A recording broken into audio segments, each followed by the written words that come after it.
an instant later. Her mom poked her head into the room. "Are you ready?" "I think so," Toni said, giving her office yet another scan. She couldn't shake the feeling that she was forgetting something. Or maybe she was just nervous. "Hi, Mommy!" Bertie waved. "Good evening, Bernadette." Mom immediately turned her attention to Toni. "Julian insisted that he drive you to the rendezvous point. I hope you're not offended that he didn't have to ask for my permission twice."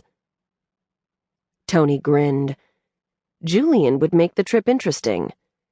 And it was probably best for Mom and Bertie to head for home. I-5 traffic could be a bear, and Bertie got antsy on long car rides. "Also, Susan wants to talk to you before you leave," Mom added. Toni's heart plummeted. Her first meeting with Nichols Publishing's newest editor had not gone well. She doubted this one would prove less traumatizing. "Okay, thanks." "No thanks." "Come, Bernadette," Mom said, holding out a hand. "We're heading for home." Mom looked as nervous about taking care of her youngest daughter as Toni felt about hanging around with 4 living legends for a month. It wasn't that Mom had never cared for Bertie before.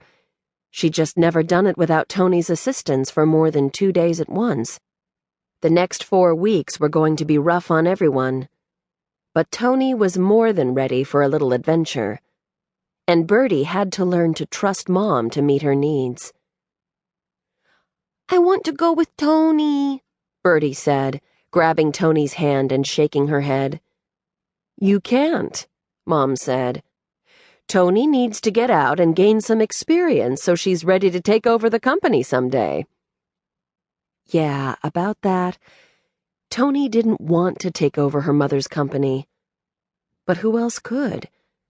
Sadly, Bertie would never be capable of the onerous job, though she could help with many tasks. Dad was gone.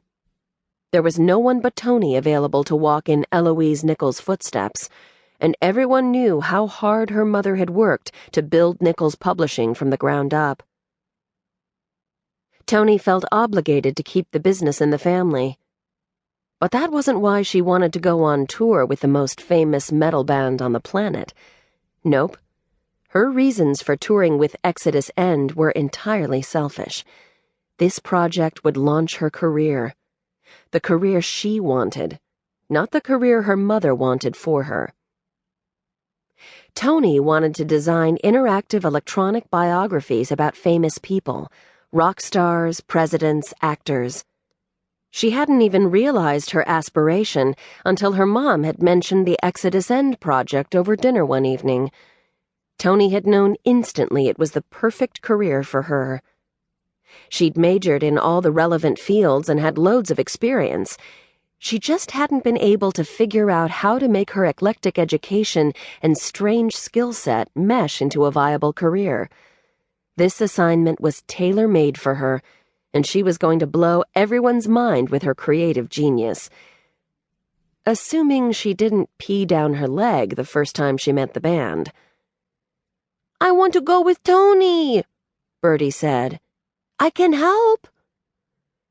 Toni tried imagining her sweet, special-needs sister living with a group of raunchy metal musicians for several weeks. No. Imagining immersing herself into the band members' lives was challenging enough. "Mom needs your help more than I do, Bertie," Toni said. "Who will feed the chickens? Mom doesn't know how." Bertie chewed her lip, obviously torn between the well-being of their chickens and her desire to be with the sister who'd raised her. "Okay, Toni," she said haltingly. "I'll help Mommy." Toni gave her sister another tight hug and a kiss on the forehead. "I'll be home before you know it." Bertie didn't look quite convinced, but she ambled over to Mom and took her hand. "I'll show you how to feed chickens, Mommy. So next time you can feed them, and I can go with Toni." Mom patted her youngest daughter's back and smiled, but Toni knew the woman wouldn't go.